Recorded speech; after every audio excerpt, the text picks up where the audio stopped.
In the heart of Los Angeles, nestled just above the Sunset Strip, there stands a building that has seen it all. Behind its white stucco walls and Gothic facade lies a world of fame, excess, and tragedy. The Chateau Marmont, Hollywood's most infamous hotel, a place where stars are born, secrets are buried, and ghosts never truly leave. For nearly a century, the Chateau Marmont has been a sanctuary for the elite, a safe haven for those who needed to disappear. But among its long list of scandals and whispered rumors, one story lingers like a shadow. The night comedian and actor John Belushi died inside one of its bungalows. This is the story of the Chateau Marmont, the ghost of John Belushi, and the strange energy that still seeps from its walls, decades after his final breath. The Chateau Marmont opened its doors in 1929, modeled after a French castle, elegant, mysterious, and utterly isolated from the chaos of Hollywood below. From the very beginning, it was different from other hotels. Stars didn't just stay here, they hid here. It was the place where affairs could bloom unseen, addictions could flourish unchecked, and reputations could quietly unravel. In the golden age of Hollywood, it was said that if the walls of the chateau could talk, every career in town would end overnight. The guest list reads like a who's who of Hollywood history: James Dean, Marilyn Monroe, Howard Hughes, Elizabeth Taylor, Jim Morrison.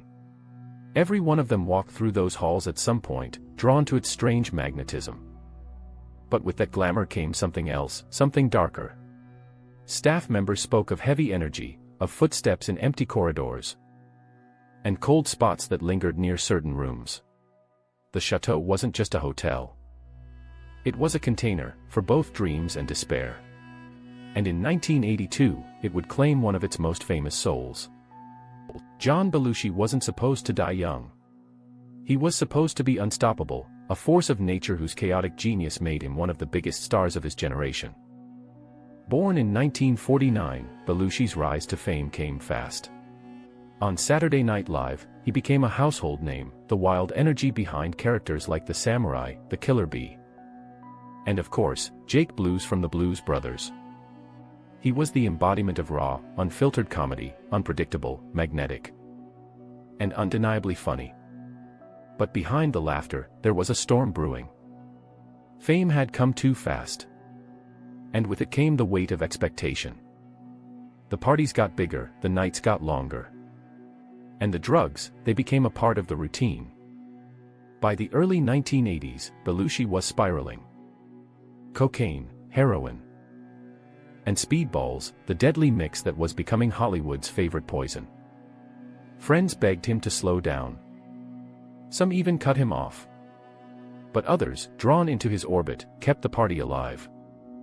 And that party led straight to Bungalow 3 at the Chateau Marmont.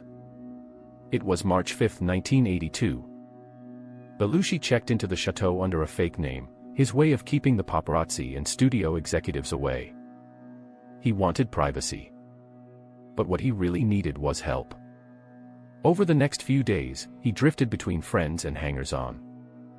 Among them were Kathy Smith, a Canadian singer and known groupie, and Robert De Niro and Robin Williams, both of whom visited him briefly in those final hours. According to reports, Belushi was restless, paranoid, sweating, alternating between bursts of manic energy and slurred exhaustion. The suite was a mess: food, beer bottles, drug paraphernalia scattered across the floor. Then, sometime after midnight, everything went quiet. At around noon the next day, his personal trainer arrived to check on him, and found him lifeless on the bed. The cause of death: a speedball overdose, a lethal mixture of heroin and cocaine. He was just 33 years old. News of Belushi's death spread like wildfire. Colleagues were devastated. The world had lost one of its brightest comedic stars, and Hollywood had lost yet another soul to its dark underbelly. But that was just the beginning of the chateau's haunted legend. In the years that followed, staff members began reporting strange things inside Bungalow 3, the same place where Belushi died. Cleaning crews said they heard laughter coming from the room when it was empty. Others claimed they saw a shadow sitting on the couch, a man with messy hair, wearing a robe, watching TV. When they turned to look again, he was gone. One maid quit on the spot after feeling a heavy hand on her shoulder, only to find no one there. Another guest, staying next door, reported loud banging and muffled voices in the middle of the night, though the bungalow was unoccupied. Some say Belushi's energy never left. That he's still pacing those halls, trapped between the high of stardom and the regret of what could have been.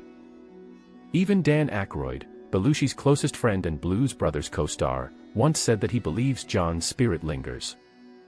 When filming Ghostbusters 2 years later, Aykroyd claimed to feel Belushi's presence guiding him, even joking that the famous Slimer ghost was inspired by John's chaotic, party-loving spirit.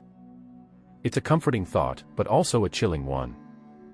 Because if the Chateau Marmont truly holds onto the energy of those who died there, then Belushi isn't the only one still walking its corridors. The Chateau's ghost stories go far beyond Bungalow 3. Longtime staff tell tales of Room 79, where guests report seeing a pale woman standing at the foot of their bed, only to vanish when they blink.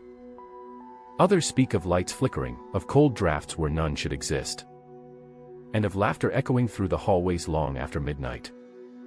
In 2004, actor Helena Bonham Carter reportedly refused to stay alone in her suite after hearing strange tapping on her window from an upper-floor balcony, where no one could possibly reach. Even younger stars, like Emma Watson and Katy Perry, have admitted to feeling off energy while visiting the hotel for parties or events. And perhaps most unsettling of all, guests who stay in Belushi's bungalow often wake up at exactly 3:30 a.m., the estimated time of his death. Many describe a feeling of pressure on their chest or the sensation that someone is sitting beside them, watching silently. Over time, the Chateau Marmont has developed a reputation as both glamorous and cursed, a place where the veil between the living and the dead is just a little too thin. Other tragedies soon followed Belushi's. Photographer Helmut Newton died in a car crash outside the hotel in 2004. Actor Jean Harlow's husband took his own life in a nearby room decades earlier. Countless overdoses, affairs, and breakdowns have taken place behind those same walls. It's almost as if the hotel feeds on chaos, as if the energy of those who suffer there seeps into its very foundation. To this day, visitors say the chateau doesn't just host ghosts, it creates them. For John Belushi, the tragedy lies not only in his death but in what he represented, the dark side of Hollywood's dream. A man who made millions laugh, but couldn't find peace in himself. After his passing, the media framed him as another cautionary tale, another star lost to excess. But for those who knew him, it wasn't just about drugs. It was about pressure, loneliness, and the crushing expectation to always be on. Belushi's widow, Judy Jacklin, said in interviews that John was tired of performing for everyone, that fame had stolen the joy from his craft. He wanted to be left alone, she said. That's why he went to the chateau. To disappear. In a haunting twist, that wish may have come true, just not in the way anyone expected. Today, the Chateau Marmont still stands, just as it did in 1929, an eternal relic of old Hollywood surrounded by modern chaos. Stars still check in. Paparazzi still camp outside. And every so often, a new generation of actors whispers about the strange things they've seen, the shadowy figures, the laughter, the cold spots. The management rarely comments on ghost stories, but longtime staff quietly admit the energy shifts in certain areas, especially near Bungalow 3. They say the temperature drops suddenly when you walk by, that you can smell faint traces of cigar smoke, though smoking's been banned for years. For some, it's superstition. For others, it's proof that the Chateau Marmont is more than just a hotel. It's a mirror, reflecting the hidden lives and lingering spirits of the stars who couldn't escape Hollywood's grasp. In Hollywood, fame is fleeting, but the stories never die.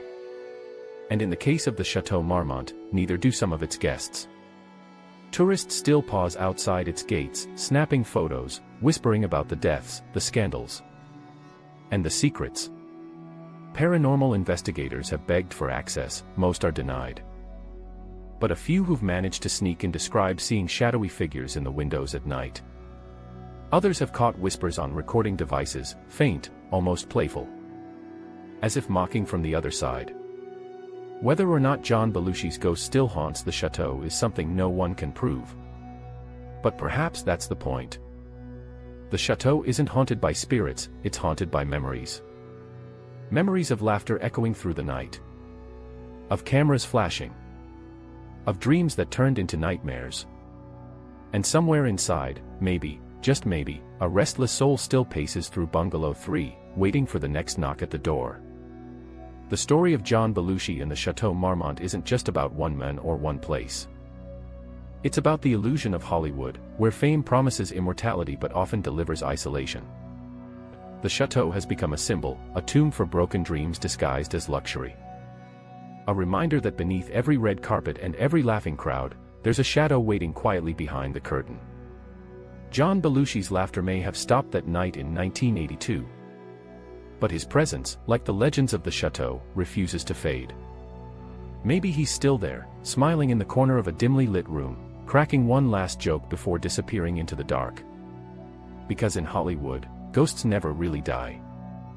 They just wait for their next close-up.